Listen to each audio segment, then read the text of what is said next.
ഇപ്പോൾ നമുക്കിപ്പം ശ്രീ രമേശ് ചെന്നിത്തലയുണ്ട് ടെലിഫോൺ ലൈനിൽ. Shri Ramesh Chennithala, very good morning.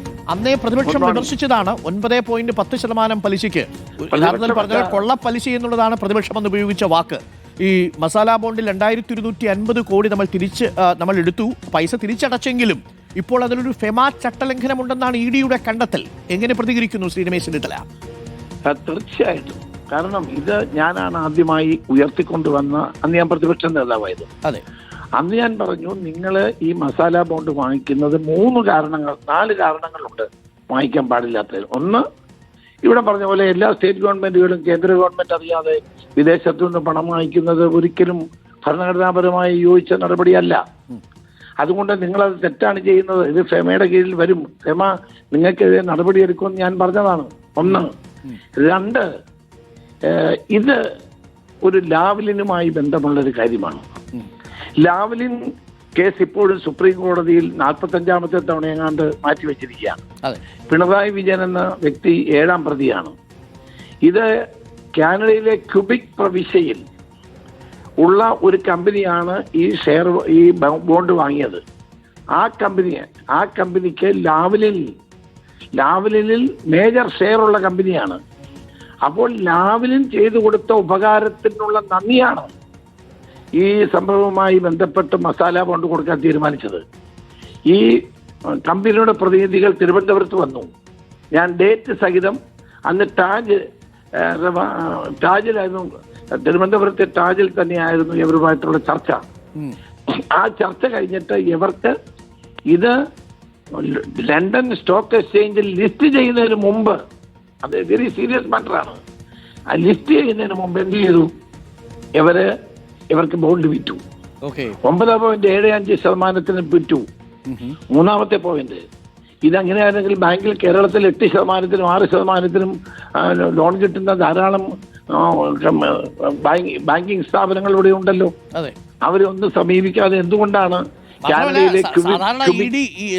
FD നിരക്ക് 7%, 7.5% ഉള്ളപ്പോഴാണ് 9-10% ഇപ്പോൾ പുറത്തുനിന്ന് കടമെടുക്കുന്നത്? അതെ, ഞാനൊന്ന് പറഞ്ഞു തീർത്തോട്ടെ, അല്ലെങ്കിൽ അത്. അപ്പോൾ ഇത് ലാവ്ലിൻ കേസുമായി ബന്ധപ്പെട്ട, ലാവ്ലിൻ കമ്പനിയുമായി ബന്ധപ്പെട്ട ഒരു വലിയ ഗൂഢാലോചനയായിരുന്നു. അതോടൊപ്പം തന്നെ ഇത് ലിസ്റ്റ് ചെയ്യാൻ പോയപ്പോൾ ലണ്ടൻ സ്റ്റോക്ക് എക്സ്ചേഞ്ചിൽ പോയി മണിയടിച്ച്, മുഖ്യമന്ത്രി ധനകാര്യമന്ത്രിയോട് മണിയടിച്ച് അത് ലിസ്റ്റ് ചെയ്തതിന് മുമ്പ് ഈ പണം കൊടുത്തു, ഈ ബോണ്ട് വാങ്ങി അവരെ കൊണ്ട്. എന്നിട്ട് മാത്രമല്ല, ഏറ്റവും രസകരമായ കാര്യം, എടുക്കുന്ന ദിവസം മുതൽ തന്നെ ഈ ബോണ്ട് തിരിച്ചടയ്ക്കണം. ഈ ബോണ്ടിന്റെ പണം ഉപയോഗിച്ച് ഒരു വികസനവും കേരളത്തിൽ നടത്തി ഞാൻ ചലഞ്ച് ചെയ്യുന്നു. ഈ പണം തിരിച്ചടച്ചോടുകൂടി അവർ രക്ഷപ്പെട്ടില്ലേ? അവർക്ക് പണം കിട്ടിയില്ലേ? നമ്മുടെ പണമല്ലേ പോയെ? അതായത് 2 വർഷത്തെ പലിശ അടക്കം തിരിച്ചു കൊടുത്തു. ശരിക്കും പറഞ്ഞാൽ 9% എന്ന് പറയുമ്പോൾ 18% തിരിച്ചടച്ചു അധികം. അതെപ്പോഴാണെന്നറിയാമോ? ഇത് വാങ്ങിച്ച ദിവസം 2 വർഷമല്ല, 2019 എടുത്തു, 2024 തിരിച്ചടയ്ക്കുന്നത്. 5 വർഷത്തെ പലിശ കൊടുത്തു. കുറേശ്ശെ അടച്ചോണ്ടിരിക്കുകയാണ്. അടച്ചു. അതിന്റെ ഡീറ്റെയിൽസ് എനിക്കറിയില്ല. അതിനകത്തിലെ പ്രധാന വകുപ്പ് അതായിരുന്നു, ആ അഗ്രിമെന്റിലെ പ്രധാന ഭാഗം അതായിരുന്നു. എടുക്കുന്ന ദിവസം മുതൽ തിരിച്ചടയ്ക്കണം. ആലോചിച്ച് നോക്കി. അപ്പോൾ ഇത് ലാവ്ലിൻ കേസുമായി ബന്ധപ്പെട്ട ഒരു ഇടപാടാണ്. ഞാൻ അന്നും പറയുന്നു, ഇന്നും പറയുന്നു, ഇതിനകത്ത് മുഖ്യമന്ത്രിക്ക് നേരിട്ട് പങ്കുണ്ട്. ഇതൊരു വലിയ അഴിമതിയാണ്.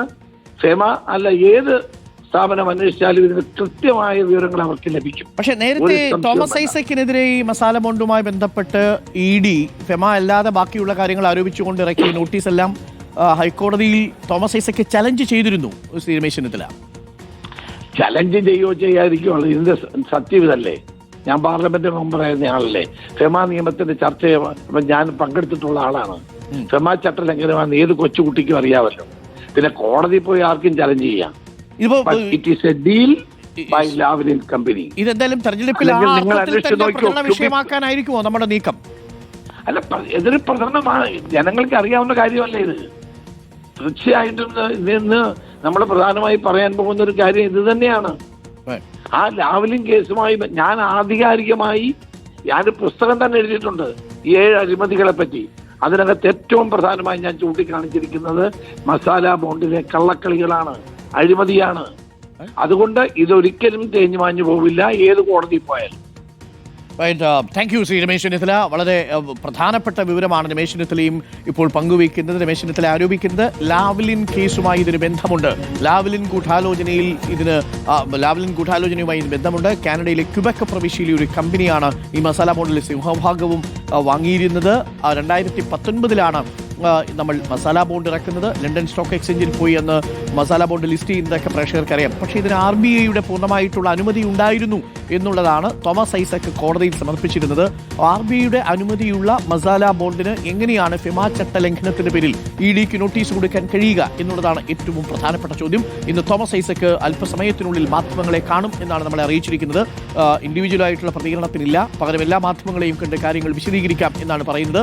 തുടർച്ചയായിട്ട് തോമസ് ഐസക്കിനെതിരെ ED നോട്ടീസ് അയച്ചിരുന്നു. പക്ഷേ അപ്പോഴെല്ലാം ഹൈക്കോടതിയിൽ പോയി അതിനെ പ്രതിരോധിക്കാൻ തോമസ് ഐസക്കിന് സാധിച്ചിരുന്നു.